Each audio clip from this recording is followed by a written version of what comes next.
আজকের এই প্রোগ্রাম থেকে আমরা আওয়ামী লীগকে জটিকা লীগ নামকরণ করতে চাই।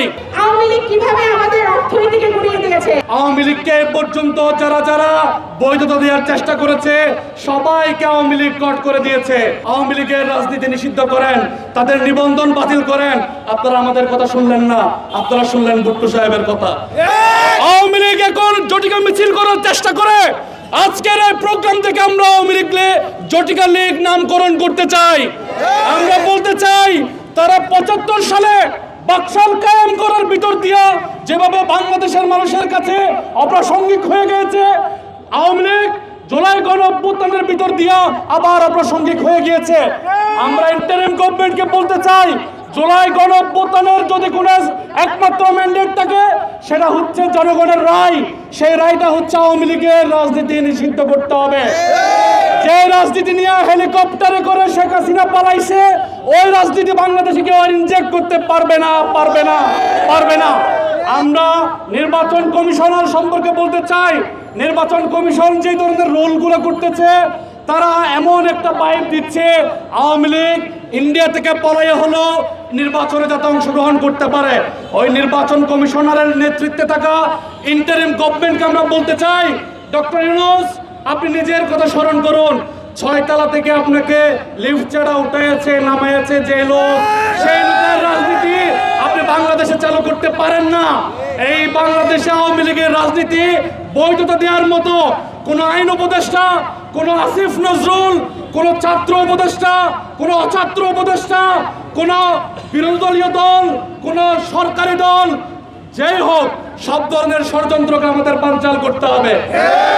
প্রিয় বন্ধুরা, আপনারা জানেন আওয়ামী লীগকে এ পর্যন্ত যারা বৈধতা দেওয়ার চেষ্টা করেছে সবাইকে আওয়ামী লীগ কট করে দিয়েছে। আমরা বলেছিলাম নাজিব পার্টির মতো করে আওয়ামী লীগকে আপনারা ব্যান করে দেন।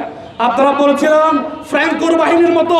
টানা ৭ম-বারের মতো বেস্ট টিস্যু পেপার ব্র্যান্ড হিসেবে স্বীকৃতি পেয়েছে বসুন্ধরা টিস্যু। ইটালির ফ্যাসিস্ট বাহিনীর মতো আওয়ামী লীগকে চিরতরে নির্মূল করে দেওয়ার জন্য আওয়ামী লীগের রাজনীতি নিষিদ্ধ করেন, তাদের নিবন্ধন বাতিল করেন। আপনারা আমাদের কথা শুনলেন না, আপনারা শুনলেন ভুট্টো সাহেবের কথা।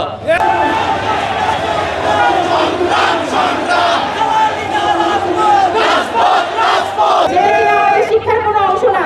আমরা দেখেছি বাংলাদেশের মানুষজন কিভাবে বিদেশে গিয়ে ম্যাথ অলিম্পিয়াডে হচ্ছে চ্যাম্পিয়ন হয়ে আসে। এই যে মানুষজনের যে মেধা, সেই মেধাকে নষ্ট করার জন্য ভারতের সাথে ষড়যন্ত্র করে কিভাবে আওয়ামী লীগ বাংলাদেশে যে হচ্ছে শিক্ষা ব্যবস্থার মেরুদণ্ড সেটিকে গুড়িয়ে দিতে চেয়েছিল। আমরা দেখেছি আওয়ামী লীগ কিভাবে আমাদের অর্থনীতিকে গুড়িয়ে দিয়েছে। আওয়ামী লীগ আমাদের অর্থনীতিতে কিভাবে ধস নামিয়েছে, কিভাবে কোটি কোটি টাকা ঋণ নিয়ে জনগণের কাঁধের উপর সেই ঋণের দায় চাপিয়ে দিয়েছে। বাংলাদেশের মানুষ দুবেলা দুমুঠো ভাত খেতে পারে না। বাংলাদেশের মানুষ একবেলা হচ্ছে কি খেয়ে পরের বেলায় কি খাবে তা নিয়ে তারা হচ্ছে কান্নাকাটি করে, কিন্তু সরকার কখনো সেদিকে হচ্ছে নজর দেয়নি। আমরা দেখেছি এই অর্থনীতিতে আওয়ামী লীগ জন্ম দিয়েছে ডেস্টিনির মতো কয়েকটি হচ্ছে গ্রুপকে। আমরা দেখেছি আওয়ামী লীগ জন্ম দিয়েছে দরবেশ বাবাদের মতো কয়েকজন মানুষকে, যারা আমাদের বাংলাদেশের পুরো অর্থনীতির নৈতিক খাতকে ধ্বংস করে দিয়েছে। আমরা দেখেছি কিভাবে বাংলাদেশের অর্থনীতিতে অন্য দেশের প্রভাব বিস্তার করতে চেয়েছিল এই আওয়ামী লীগ ধীরে ধীরে। আমরা দেখেছি বাংলাদেশে ভারতের যে নৈরাজ্য, ভারতের যে প্রভাব বিস্তার করার চেষ্টা, ভারতের এক একটি ম্যান্ডেট কিভাবে আওয়ামী লীগ নামক সন্ত্রাসী সংগঠন বাংলাদেশে সে হচ্ছে গিয়ে এক একটি ম্যান্ডেট পরিচালনা করতে চেয়েছিল। আমরা দেখেছি সীমান্তে এত হত্যা হয়েছে, একটি হত্যার